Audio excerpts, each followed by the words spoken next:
Once upon a time, in a land far, far away, there lived two best friends who were neighbours. Their names were Kay and Gerda. Kay and Gerda each planted a rose in their front yards to show their love for one another. The roses were going to grow together with them. At the end of fall, winter had come and the town was covered in snow. During the cold winter nights, Kay and Gerda's biggest fun was the fairy tale time with Gerda's grandmother. "Where does the snow and the cold come from?" asked Gerda. "From far away," her grandmother answered and started to tell her story. "There was a kingdom covered with ice and snow. The Snow Queen lived alone in the ice castle, made purely by her own magic. The Snow Queen was very beautiful and pure as ice." But the Snow Queen was evil-hearted, and a lot of miracles were hidden in the magical and cold ice castle. The icy mirror was one of them. It was through the icy mirror that the Snow Queen's evil eyes watched everything that happened in the world.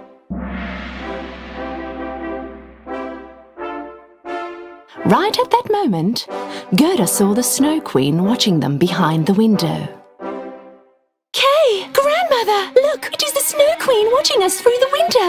I'm sure it is just a cat frozen from the cold. "Grandmother, can the Snow Queen really come here?" Let her try. I would throw her in the chimney so fast she would melt and turn into the Water Queen. Watching through the ice mirror, the Snow Queen heard what Kay said. "So you will throw me into the chimney and turn me into the Water Queen? Ha! Ice Sparkles! Fly with my powers, find this boy. Make his eyes and heart mine. Let his sight be evil for everything around him, and let the love in his heart be gone forever," ordered the Snow Queen to her ice sparkles. Suddenly, a snowstorm started to blow in front of Gerda's house. The ice sparkles were moving fast towards Gerda. Curious about what was going on, Kay opened the window. Gerda screamed right away, "Kay, stop!" But it was too late. Oh, my eye! Something stung my eye! Oh, my heart! What is going on? And at that moment, the Snow Queen's curse was carried out by the ice sparkles. His eyes and heart were struck, and Kay had transformed into another person. Gerda asked him what had happened, but Kay yelled at her. Nothing! I'm fine! Leave me alone! This was weird. Kay was never rude to Gerda like this. She just couldn't understand why all of a sudden he started to behave this way. Kay's rude behavior continued to the next morning. When Kay was taking his sleigh out of the garden, Gerda asked him where he was going.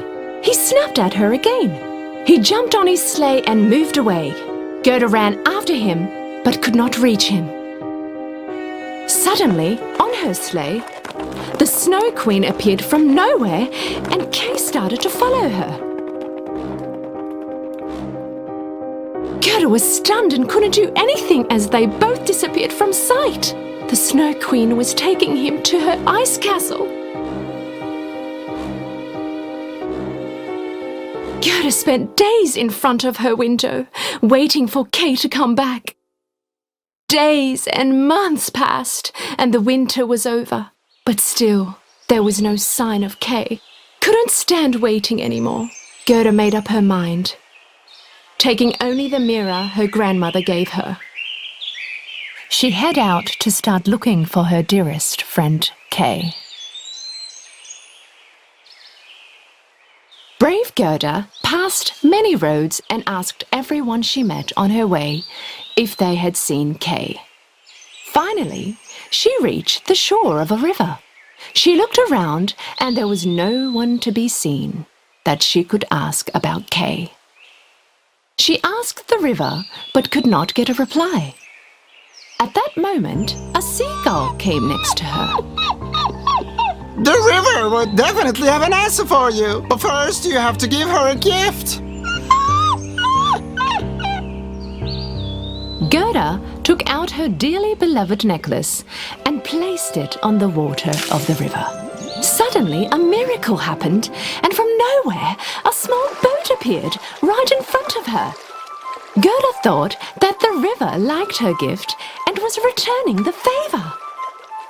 As soon as she hopped on, the boat started to move on its own.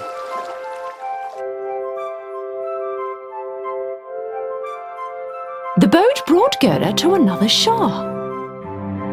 Here there was a secret garden full of flowers with all the colors of the rainbow. Gerda had not seen such a beautiful garden before in her life. But there was something missing. None of these flowers had a scent. On the other side of the garden, she saw a woman approaching her. She was the owner of the garden. "Welcome, my beautiful little girl." She greeted Gerda with a big smile.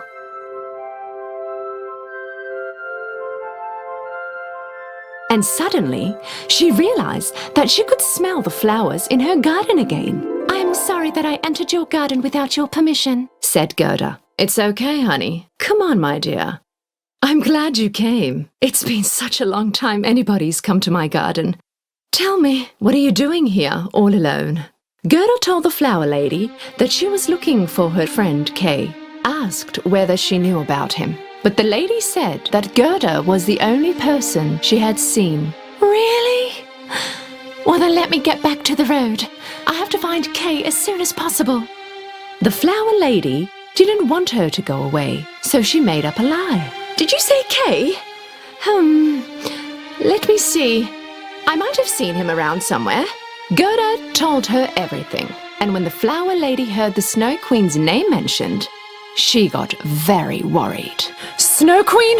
Let her be far away from here, cold thing. Because of her, my flowers haven't smelt for years. Then all of a sudden, the lady wanted to comb Gerda's hair. Gerda could not understand why, but the flower lady insisted. Little did Gerda know that it actually was a magic comb.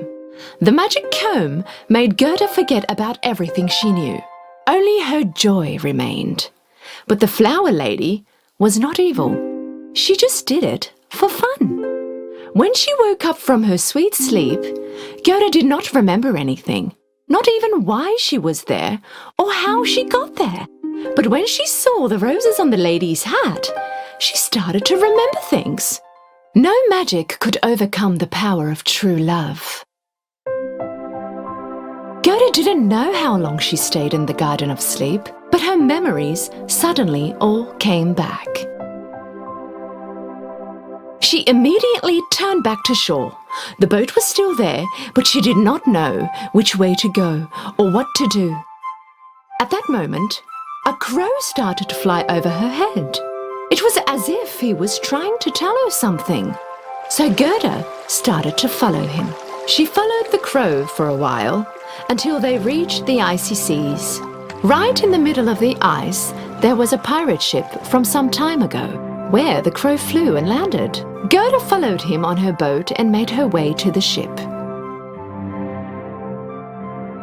"So, is this how I get to the Queen's castle? With this pirate ship?"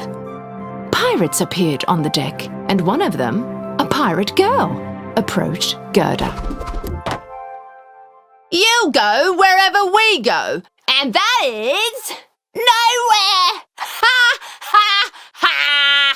Right at that moment, the Snow Queen was trying to make Kay forget about everything in his past. She succeeded up to some point, but whatever she did, Gerda would not leave Kay's memory. Gerda! Oh, Gerda! Soon your heart will turn into ice and you will not remember a thing. Finding out about her friend Kay being held captive in Snow Queen's castle The pirate girl told Gerda to better forget about him, because there was no way to get him out of there. "I won't forget. He's my best friend. I have to find him," replied Gerda. The pirate girl could not really understand Gerda's persistence. Actually, she wanted her to stay there and become her friend. But Gerda was determined to find Kay. "I'll do whatever it takes to rescue him." Because she had no friends, the pirate girl really admired Gerda's attitude and decided to help her. The next day, at sunrise, the pirate girl brought Gerda a reindeer. This was the fastest reindeer in the whole Snow Kingdom, and she was going to show Gerda the way. Promise me that you will get that icy witch. You will also save our ship. "I promise I'll return your favour," answered Gerda. Riding the reindeer, Gerda was on her way. First, she had to find out how she could defeat the Snow Queen. The reindeer was going to show her how. After a long journey, they had reached the North Pole. An old wise man welcomed them. So, you finally brought the mirror, huh? Gerda could not understand how the wise man knew about her mirror, but nevertheless, she knew she came to the right place. So she took out her mirror and showed it to the man. "So I'm going to finish the Snow Queen with this?" This is a magic mirror. It shows the truth, nothing but the truth. Even if it is hidden deep inside. Because nothing was stronger than true love, the real strength in all of us was love. Gerda found out who the Snow Queen was, thanks to the wise man. If she could reveal the truth, she could beat her. Because actually, in the past, the Snow Queen was a good girl, full of love. Wherever she touched, flowers blossomed and her smiling eyes shined brighter than the sun. She was a unique and happy girl named Lilla, but everyone thought she was a little witch and did not play with or even talk to her.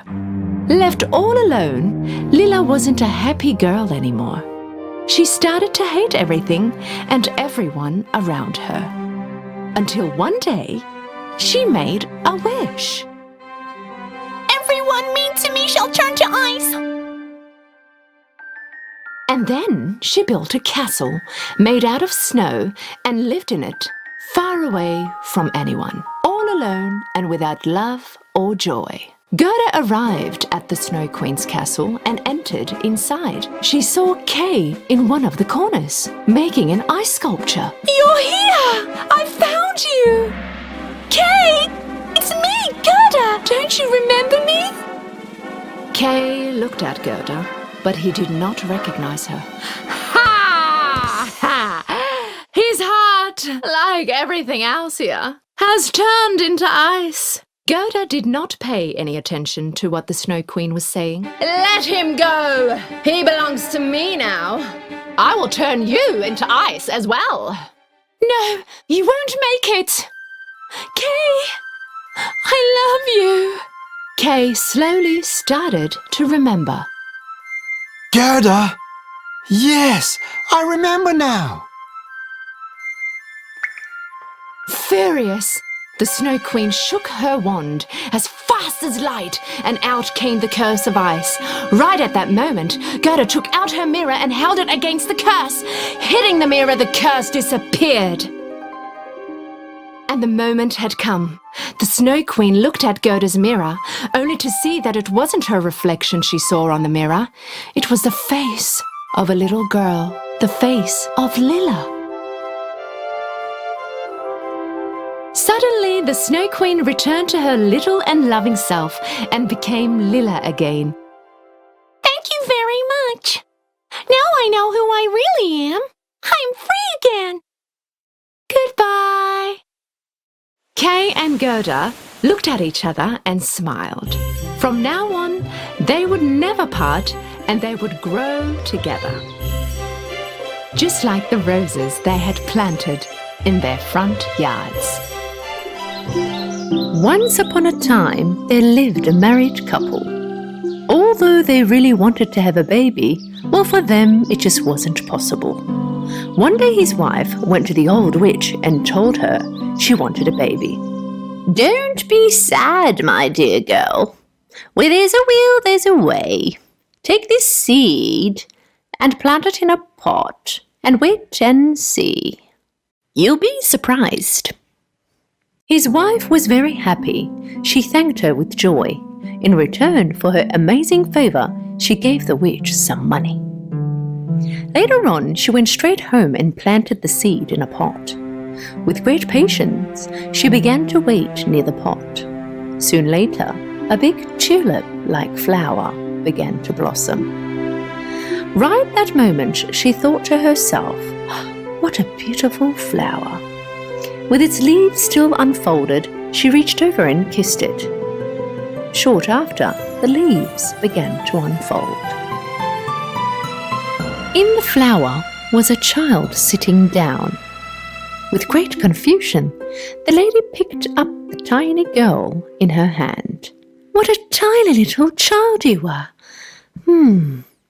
Your name should be Thumbelina." The lady made Thumbelina's crib out of a walnut shell, her mattress from violet leaves, and her blanket from rose petals. Thumbelina managed to adapt to her new life with ease. At night time, she would sleep in her bed that was made just for her, and during the day she would play on the table and sing songs. One night, while she was sleeping in her bed, an ugly frog appeared from the window. It saw the little girl sleeping in a walnut shell. Rabbit, oh my, what a tiny and beautiful girl you are. You'd make a great friend to my son. As fast as it could, the frog grabbed the walnut shell and went out the window. Right near the house was a swamp. The house in which the ugly frog and his son lived in was right here. The son of the ugly frog was just as ugly as his father. When he saw the tiny girl his father had brought him, he croaked at the top of his lungs. Rabbit, rabbit. Stop croaking. You're going to wake the girl up. If she wakes up, she will run away in fear. Rabbit. The father and son decided to make the little girl a place where she could stay. Father Frog had a great idea. Let's place the little girl on one of the lilies over at the stream. Being surrounded with all that water, it will be impossible for her to get away. Father Frog took Thumbelina with her crib and placed it on one of the lilies. In the morning, with the sparkling light of the sun, Thumbelina woke up. When she noticed she wasn't at home and saw that she was surrounded in water, in fear she began to cry. Where am I? Father and Son Frog went over to get Thumbelina. Here's your new friend. I'm preparing a great new home for you. It will be in the very deep waters of the swamp. Father and son took Thumbelina's crib, made from a walnut shell, and swam off, leaving her right there on the leaf. At that very moment, some red fish were swimming along, and they overheard what the ugly frog was saying. They couldn't stand the idea of an ugly swamp frog upsetting such a beautiful girl such as Thumbelina. Don't you worry, little girl. We are going to save you. All together, they chewed on the stem of the lily where she was sitting on, and they broke it. All alone now, the leaf got caught in a rip current and managed to get away. Making way on the current in her green leaf left all the birds with great admiration. How beautiful and tiny she is. As she was on her way, she passed a rather big Maybug. He grabbed her as fast as he could and landed on a tree. Finding herself on a tree, Thumbelina was very frightened. What type of a bug bug are you? And why did you bring me here? I'm a Maybug, and I have never seen a bug such as yourself before, so I wanted my friends to see you. Later on, all the other Maybugs sitting on the same tree came around to visit Thumbelina.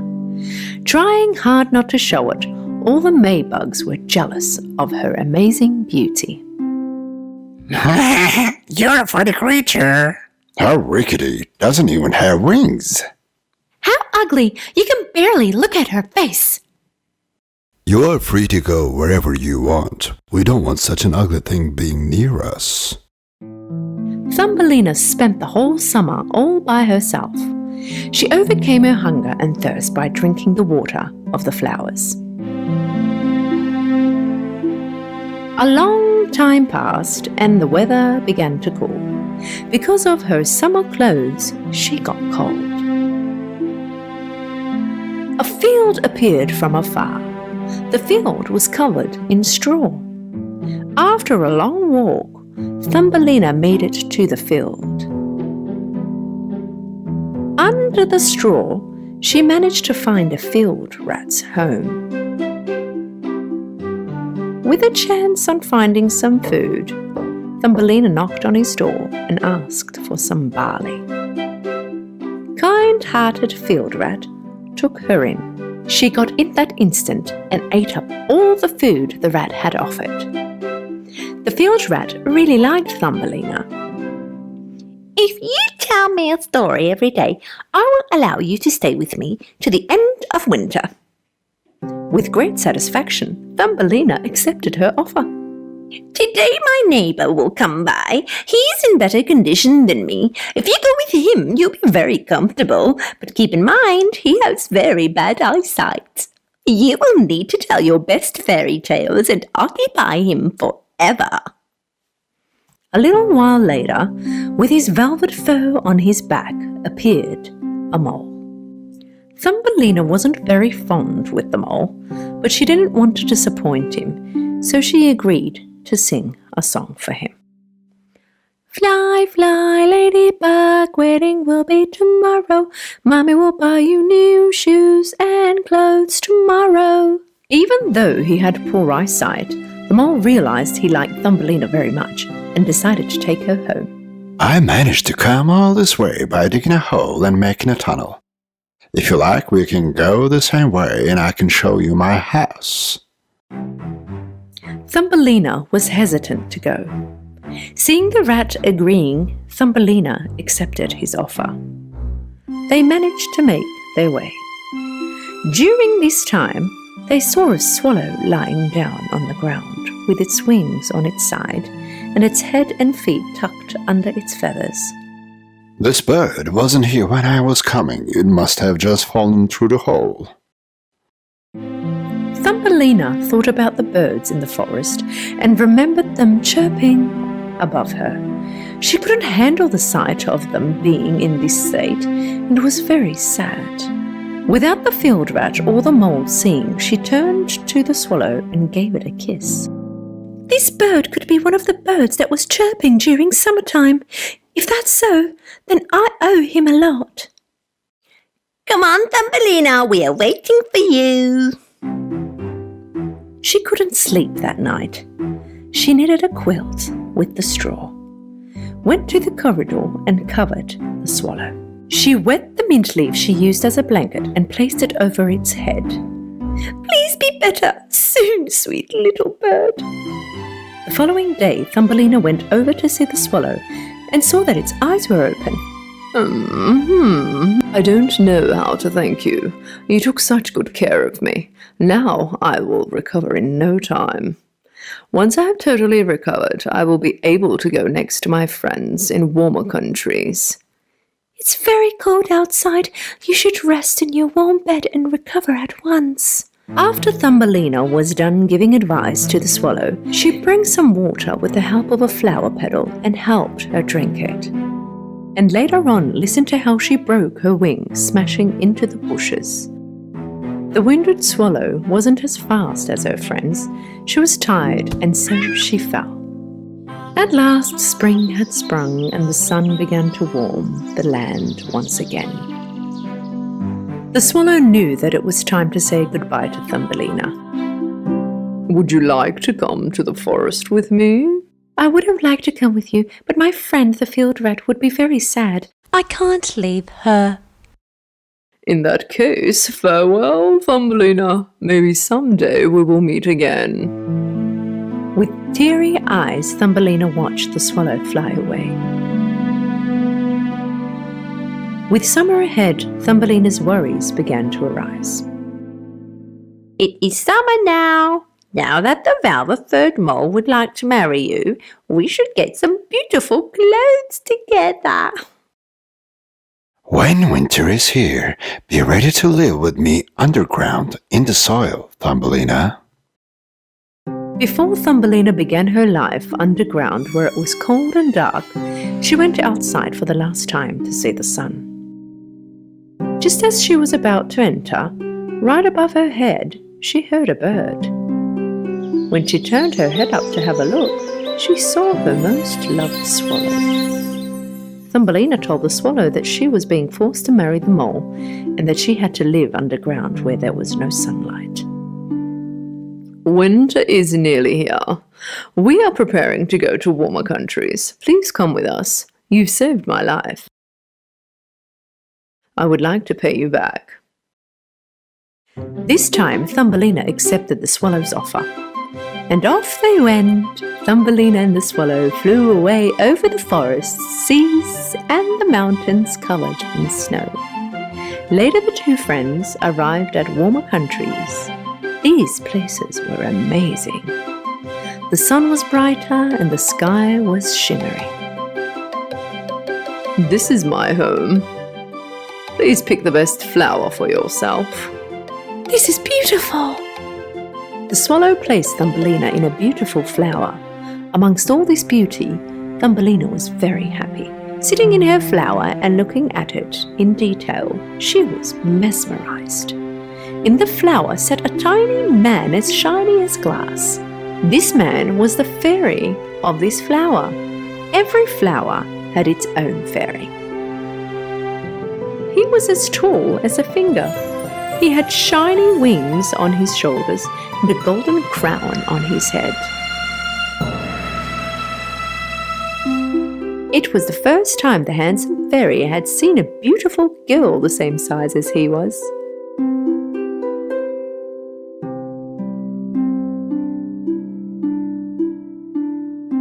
What's your name, beautiful girl? My name is Thumbelina. The fairy took his crown off his head and placed it on Thumbelina's head. If you marry me, you will be the queen amongst all these flowers. You will live a very happy life. After having lived such cruelty, being in such beautiful environment, Thumbelina was very happy to hear such a great proposal from the very handsome fairy. The fairy held Thumbelina's hand, and right at that moment, two wings appeared on Thumbelina's shoulders. Thumbelina was now the fairy queen. Together they lived a long and happy life.